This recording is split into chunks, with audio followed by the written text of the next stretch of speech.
Selamat pagi, Godly Family yang dikasihi Tuhan Yesus Kristus. Salam. Mari saudaraku, kita bersama-sama mengawali segala aktivitas kita sepanjang hari ini dengan menikmati teh hangat. Teduhkan hati, hadirkan semangat. Firman Tuhan pemberi semangat pada pagi hari ini terdapat di dalam Markus 8 ayat 34. Demikian firman Tuhan. Lalu Yesus memanggil orang banyak dan murid-muridnya dan berkata kepada mereka, "Setiap orang yang mau mengikut aku, ia harus menyangkal dirinya, memikul salibnya, dan mengikut aku." Amin. Godly Family yang dikasihi Tuhan Yesus Kristus, jika saudara diajak untuk menempuh suatu perjalanan, mana yang saudara sukai atau saudara pilih? Diberitahu dulu rutenya atau ikut saja tanpa peduli kemanapun saudara akan diajak pergi?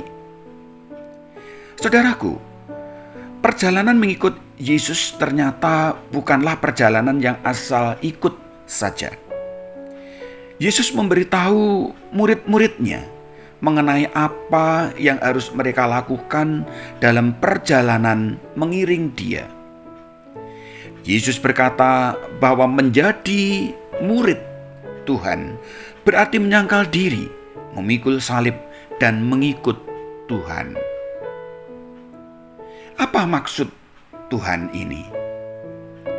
Yang pertama, menyangkal diri. Menyangkal diri berarti tidak mengakui hak atas diri sendiri. Lalu siapa yang berhak? Tuhan. Dialah yang seharusnya membuat segala keputusan dalam berbagai aspek hidup kita. Itu berarti kita tidak berhak memutuskan apapun yang akan kita lakukan atau kemanapun kita pergi. Itulah arti hakiki penyangkalan diri. Yang kedua, memikul salib. Apa arti pikul salib? Salib adalah tempat diri dan harkat Yesus direndahkan. Pikul salib menggambarkan perjalanan yang berat dan sendirian. Tak ada jalan untuk kembali. Bagi kita, salib bukanlah pencobaan, bukan juga kesulitan hidup yang harus kita derita. Salib bukan berupa cacat fisik. Salib juga bukan keberadaan tetangga yang sering merepotkan kita. Pikul salib terjadi ketika kita harus kehilangan reputasi, jabatan, kehormatan, atau harta kekayaan dalam mempertahankan iman dan kemuritan kita. Selanjutnya, mengikut Tuhan. Apa artinya? Ikut Tuhan berarti menaati Dia. Dengan kata lain, ikut Tuhan berarti memilih untuk melakukan atau mengatakan apa yang diperintahkan Tuhan. Berat memang, namun kita bisa meminta Tuhan menguatkan kita.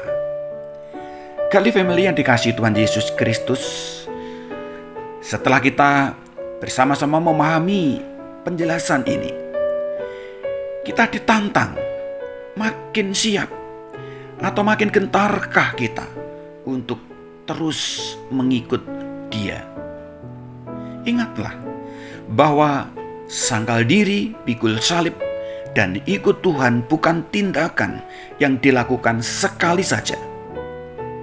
Ikut Tuhan bagaikan program pendidikan seumur hidup yang harus dijalani terus-menerus. Ingat, upah besar menanti orang yang mau setia. Namun, orang yang menolak percaya kepada Dia akan menemui kebinasaan kekal. Amin. Mari kita berdoa.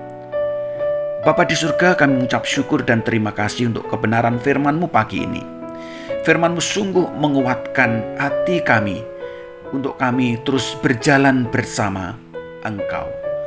Tolong Tuhan, mampukan kami di dalam mempertahankan hidup kami, langkah kami untuk kami terus mengiring Engkau, supaya kami sanggup menyangkal diri, berjalan bersama Engkau, pikul salib, dan mengikut Engkau dengan setia. Di dalam nama Yesus Kristus kami berdoa. Amin.